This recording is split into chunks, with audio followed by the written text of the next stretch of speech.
Hi there, my name's Stephen Brown. I'm a senior lecturer here at Sheffield Hallam University and I'm currently the course leader for the MSc in Developmental Psychology. So I've been asked to do a short talk for this virtual open day and I'll also be available for any questions as part of that synchronous opportunity to talk later in the day. Just wanted to take you through some of the information around the course and the wider department.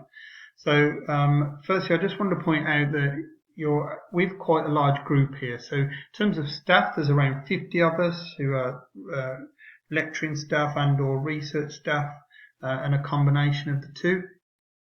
And there's also quite a large contingent of master's students.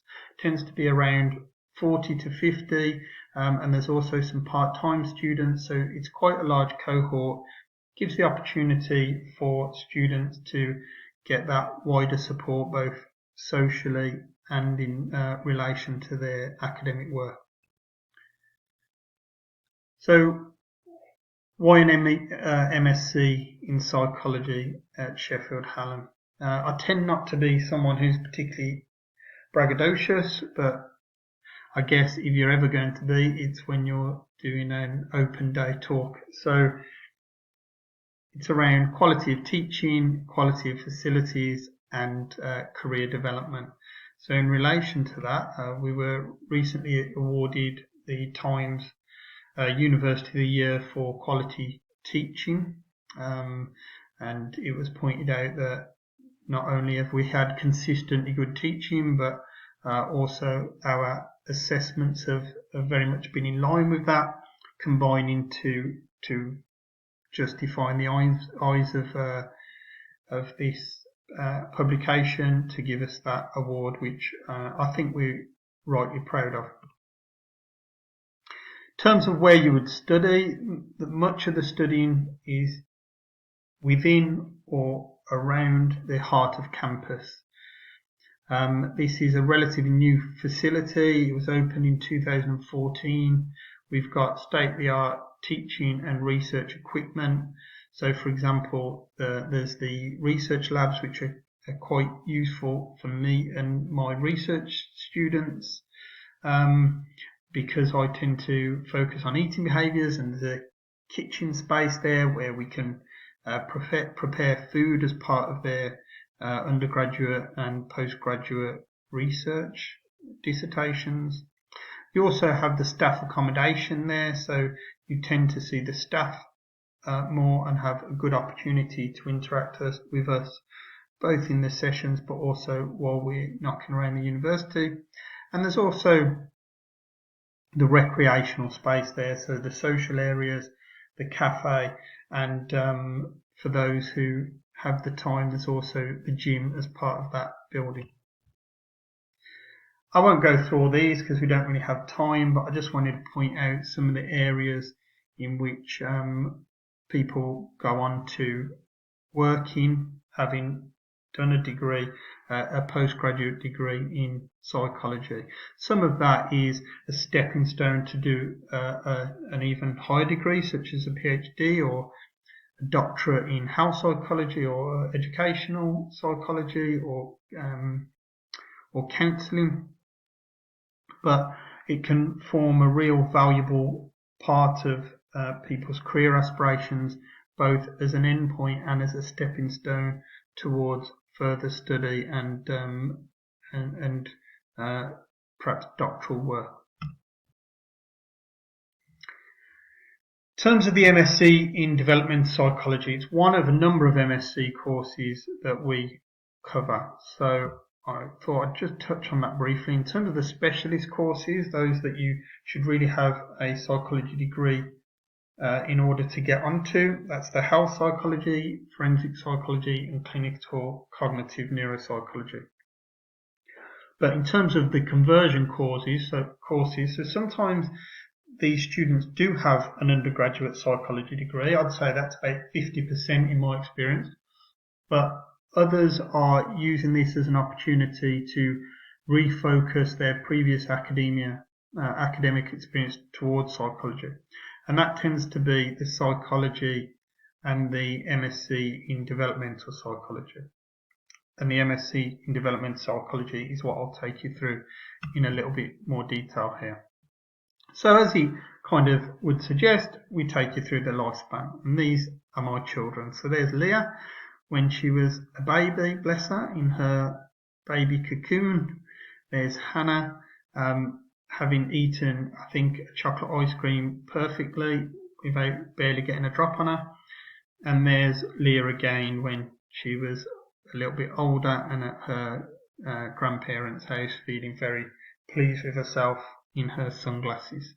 And that takes you through a little bit of the sequence, but this is about wider development as well. So we take it across all ages as part of the developmental process. It can be taken full time, and that would be Thursdays from 9 till 5 o'clock, or part time, and that tends to be Thursday in the morning during your first year and Thursday in the afternoon in your second year. I won't go into too much detail, but it's split into 3 trimesters. So you take a couple of modules in the first trimester and you start to plan your project a little bit, have some discussions with your supervisor, kind of think about what it is you might want to take study as part of your dissertation and your main research project. In trimester 2, you take 3 core modules that everybody takes, and you get to select from a group of electives. Not all of these are available every year. It tends to be basically done on popularity. So everybody puts in their first and second favourites, as it were, based on the outline that they're given, and the most popular modules then run. We then continue with the project planning stage and the study skills and employment tutorials. And then in the third trimester, it's that kind of research project really starts to get going with serious momentum, data collection and writing up.